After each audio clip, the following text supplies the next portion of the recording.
Vamos a continuar con la clase eh, y vamos a revisar cuáles son las perspectivas, ¿no es cierto?, que se pueden entender a partir de una aplicación de lo que llamaríamos, ¿no es cierto?, el poder conservador en las nuevas repúblicas que se estaban implementando, en este caso a partir de dos experiencias de Lucas Alamán en México y Simón Bolívar en lo que actualmente es Venezuela. Tanto Simón Bolívar como Lucas Alamán fueron parte de la ley criolla. Ya hemos visto que la ley criolla americana es la que va a construir este nuevo sistema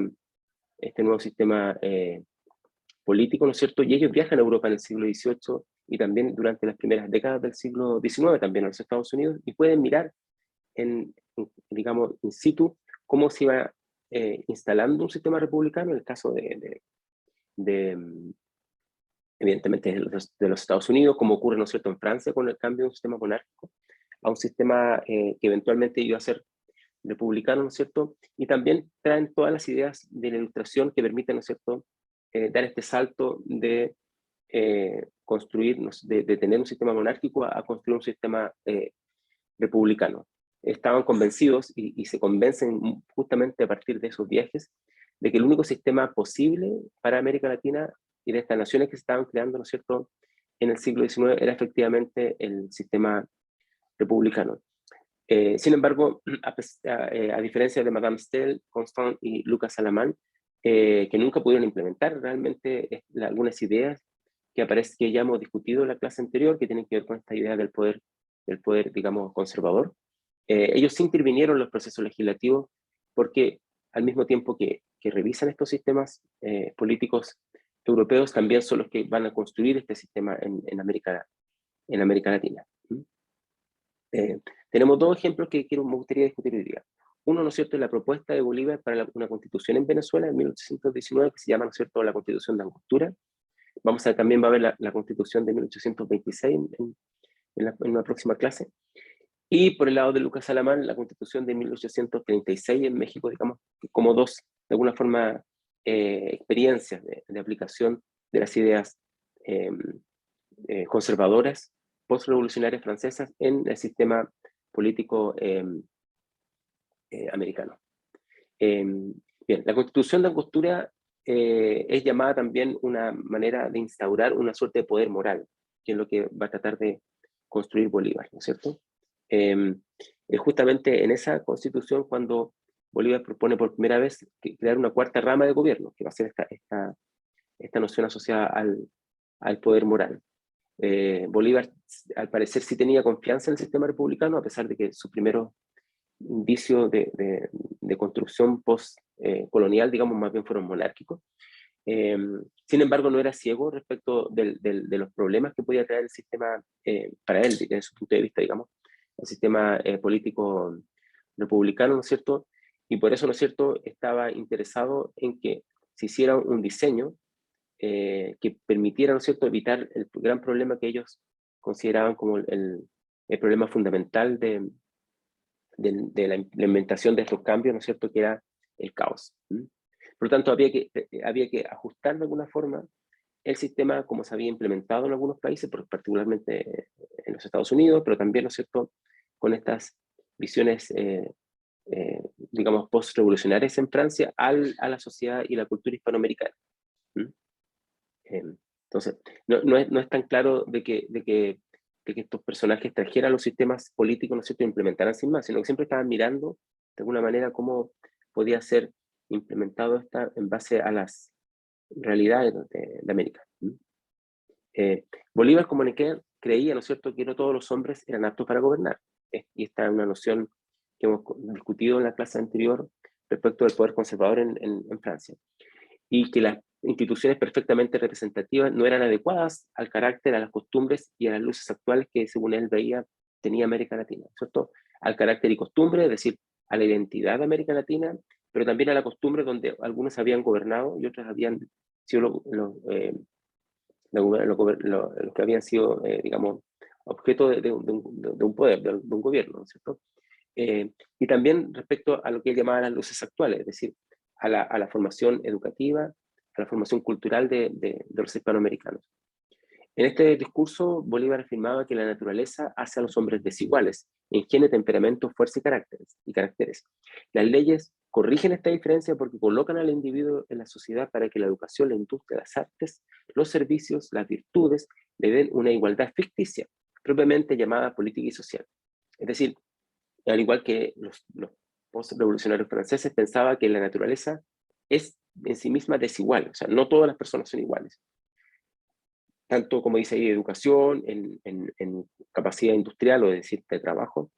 digamos, en sus virtudes. Entonces, la ley le daba una suerte de igualdad ficticia, haciendo que todos fueran iguales, pero de alguna forma no podía alcanzar una igualdad solamente a través de esa ficción, había que hacer algo más. Al igual que Madame Stell, Bolívar pensaba que de ningún modo sería una violación de la igualdad política crear este cuerpo de hombres conservadores que tuvieran ciertos privilegios. Es decir, si efectivamente la naturaleza no fuera desigual, si fuera igualitaria, no tendría sentido tener este cuerpo de hombres conservadores que de alguna manera pudieran equiparar, equilibrar el sistema representativo que se estaba construyendo, pero como ello no ocurría, entonces había que instalar este sistema. Y esto no alteraba para nada, según él, la igualdad política, porque en el fondo la igualdad política era una ficción. Bolívar pensaba que no debía dejarse que el bienestar de la nación entonces quedara al acaso y a la aventura de las elecciones, así que cualquiera pudiera elegir a quien quisiera, digamos, y que pudiera traer caos a la nación. Entonces, por lo tanto, había que, de alguna forma, construir estos sistemas que equilibraran la representación popular igualitaria. Bolívar propone dar a la legislatura entonces un poder para despedir a los ministros y al presidente, dar a este último la facultad de suspender las decisiones del Poder Judicial y además, ¿no es cierto?, crear un Senado hereditario para dar estabilidad al gobierno y para que sirviera como contrapeso también para el gobierno y para el pueblo. Entonces, de alguna forma este Senado hereditario permitiría la continuidad, o sea, la continuidad para el mantenimiento de las costumbres, las tradiciones, ¿no es cierto?, y las luces de América, y evitar los desequilibrios. No solamente eso, Bolívar propone que estos representantes tengan se constituyan con una suerte de poder moral. Dice, un pueblo pervertido, si alcanza su libertad, muy pronto vuelve a perderla, porque en vano se esforzarán en mostrarle que la felicidad consiste en la práctica de la virtud. Y es un tema muy, muy relevante que nos remite de alguna manera a la noción clásica de la antigüedad, relacionado con las civitas, ¿no es cierto?, con la virtud cívica, que era, ¿no es cierto?, que de alguna forma para participar en la política, para elegir representantes o para ser un representante, había que tener una virtud. Y esa virtud no existía en América, como consecuencia de cómo había sido el poder despótico de España. Eso es lo que ellos decían. Y aparecen muchos textos, no solamente de Bolívar, sino de muchos otros. Por lo tanto, este poder moral, de alguna forma, va a construir las bases cívicas, las bases de virtud de los ciudadanos para que después puedan participar realmente libre en una suerte de proceso, donde primero, ¿no es cierto?, se formen en esta virtud gracias a este poder moral, este poder hereditario, ¿no es cierto?, que mostrará al pueblo cómo construir una sociedad cívica, pública, y una vez que eso se alcance, digamos, ahí se podrán dar más libertades.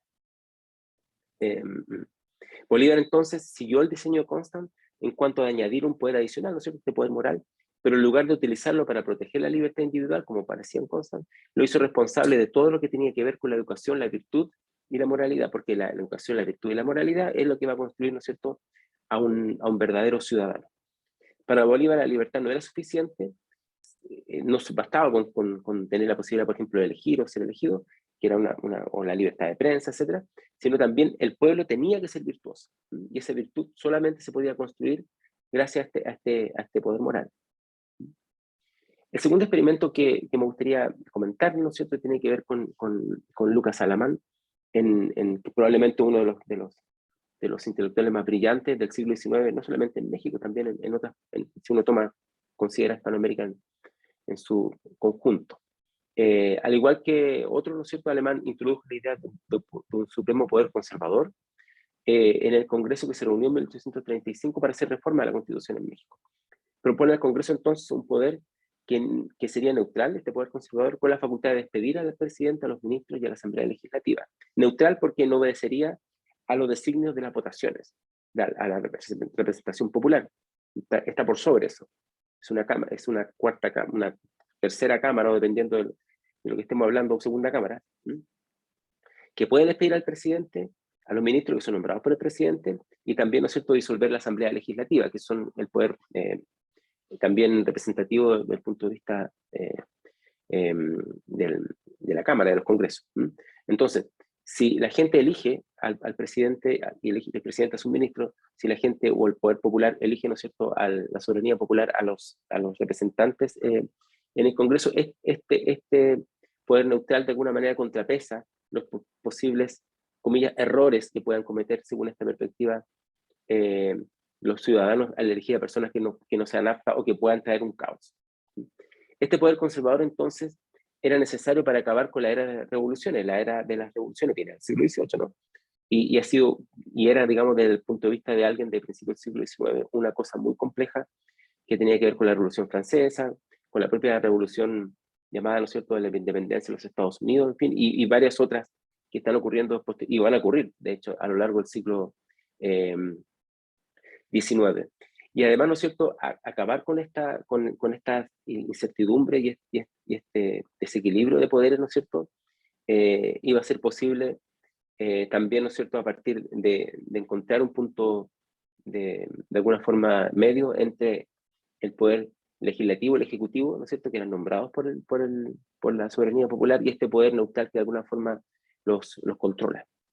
Este equilibrio era necesario, según Alamán, para proteger a ambos, ¿no?, tanto al gobierno cuando los gobernantes estaban divididos, pero también al pueblo cuando el gobierno, ¿no es cierto?, lo está oprimiendo. O sea, había una doble dimensión, tanto de gobernantes como de gobernados. Para Lucas Alamán el poder conservador era necesario, mientras la virtud cívica estuviera ausente en la República. Dice, el día que todos los hombres cumpliésemos los preceptos naturales y divinos, este valle de lágrimas y crímenes se volvía la antesala del paraíso. Entonces, si era imprescindible instaurar un sistema republicano, no había posibilidad de instaurar un sistema monárquico, y si el sistema republicano traía un problema porque le daba igualdad a todos los ciudadanos, ¿no es cierto?, y con todas las diferencias de la desigualdad que existían, ¿no es cierto?, como desigualdad natural, ¿no es cierto?, lo que podía traer un conflicto y una dificultad, lo que había que hacer, ¿no es cierto?, según estas perspectivas, era, ¿no es cierto?, construir una virtud cívica. Una vez que la virtud cívica estuviese construida, en ese momento se podía llegar, ¿no es cierto?, al paraíso, es decir, a un sistema completamente, de alguna forma, igualitario, donde efectivamente se pudieran generar, ¿no es cierto?, representatividad si bien con desigualdades, porque según esta perspectiva los seres humanos son desiguales, ¿no es cierto?, pero por lo menos manteniendo un piso de libertad cívica que le permitiera a todos tener un sistema político, ¿no es cierto?, equilibrado. Entonces, en conclusión, lo que hoy día vimos, ¿no es cierto?, es cómo Lucas Alamán y Simón Bolívar traen estas ideas post-revolucionarias francesas, digamos, sobre todo estas ideas conservadoras, y las instauran en los sistemas, en el diseño institucional, de hecho, ¿no es cierto?, en las constituciones, lo que prueba, ¿no es cierto?, que los intelectuales latinoamericanos no trajeron las ideas así, sin más, digamos, y las instalaron de forma acrítica, sino que estuvieron pensando cómo adaptarlas, pero también al mismo tiempo para mantener, evidentemente, el poder, porque nadie instaura un sistema nuevo, digamos, sin contrapeso frente a otro grupo, digamos, diseñando un aparato político que les quite poder. Eso sería absurdo de pensar. Entonces, en las próximas clases vamos a mirar con algún detalle, ¿no es cierto?, la constitución de Simón Bolívar en Bolivia, digamos, para de alguna manera también ahí ver en perspectiva más concreta cómo se iba construyendo esta noción de representación política que al mismo tiempo, ¿no es cierto?, mantuviera de alguna forma las desigualdades. Bien.